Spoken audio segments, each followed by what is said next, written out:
Welcome to Oryx Radio's My Health Journey podcast. You will now be listening to our health promotion program where we focus on health related topics. So sit back, relax, and listen to what we have to share. Welcome to this Oryx Radio podcast on education during the lockdown. My name is Kakamba and I am a young reporter. COVID-19 continues to give us plenty of cause for concern. As people around the world adjust to the new normal, returning to school remains a scary thought for many, including members of the Oryx Radio community. Lockdown Level 5 came into effect on March the 26th, and many schools and other activities were stopped. As some of the restrictions were lifted, serious concerns remained and few wanted to risk rushing back to school. At various stages during the lockdown, we spoke to parents, teachers, and children who were coming to terms with the pandemic. Before playing you some of the experience, please note that due to the pandemic, we have been recording over WhatsApp voice note, so the quality might not be so great. Preventing the spread of the virus while living with a disability is challenging. According to RX Radio reporter Sadiq, when the official lockdown was still approaching, the 15-year-old said that he could see the need for social distancing but was worried about his education.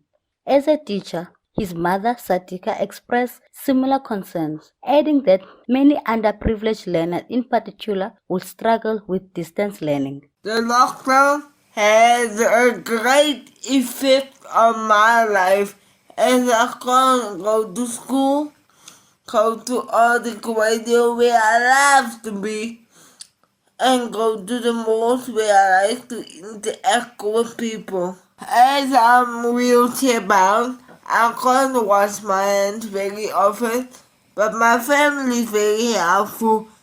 As I come in, there's always a bottle of hand sanitizer on the counter. I'm an educator and of course missing the interaction with my learners so much. I do have a WhatsApp group with parents where I send work for them, but unfortunately I teach in an underprivileged area where all parents do not have access to internet or do not have data to open, especially PDF files or even read messages. This is becoming a challenge as we are expected to continue with lessons or even send normal activities because they do not have printers to print activities for learners. While many were concerned about education, Granny Jenny Olivia said that it was important for young and old to take precautions and be cared for.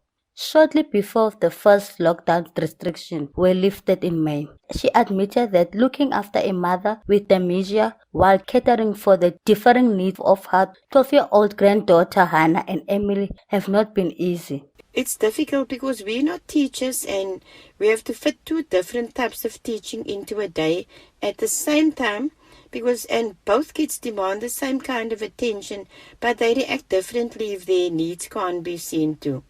And of course, there's my mom who also demands attention. So the situation at home is extremely stressful. Luckily for us, we have unlimited Wi-Fi. And with the disability limits us to what games we can play and what exercises we can do. Hannah has an appointment at the neuroclinic at Red Cross Hospital the middle of next month. And I think the hospital is very high risk. So I will have to call them before the time to find out what the procedure is with regard to hospital appointments. And I also just hope and pray every day that Hannah don't suffer a seizure. We would have to take her to hospital. Those are things which I'm extremely concerned about. Schools began to open on 8th of June, with grade 7 and grade 12 learners first to return to the classrooms.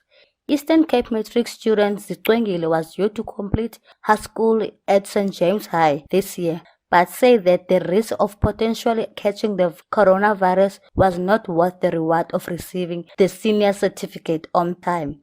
Host of RX Radio Books and Breakfast, Yusra, added that she was excited to see many of her friends again, albeit from behind the mask. And then coming to my take about reopening schools, I really think that schools must not reopen now, because if schools reopen, it means that more people will be infected, and that might worsen the situation. And I believe that being late in schoolwork is much better than having no life at all. I am nervous about like how we're going to learn differently, because I've never, and like my friends have never experienced something like this, and it's just quite weird for me. It's a weird feeling. I'm nervous about how the teachers are going to teach differently. And honestly, to be honest with you, I'm nervous about how I'm going to be able to cope the whole day wearing a mask, because the mask kind of irritates me a little bit, so I can't wear it for longer than an hour. I'm quite nervous about that. When returning to school, it is important to remember to stay safe and practice the physical distancing. Wash your hands as often as possible for 20 seconds and to wear a mask whenever you leave your house. Thank you for taking your time out to listen to this program. This was put together by RX Radio, a radio station by and for children, situated at the Red Cross War Memorial Children's Hospital. Please visit our website www.rxradio.co.za for more amazing programming. Enjoy the rest of your day.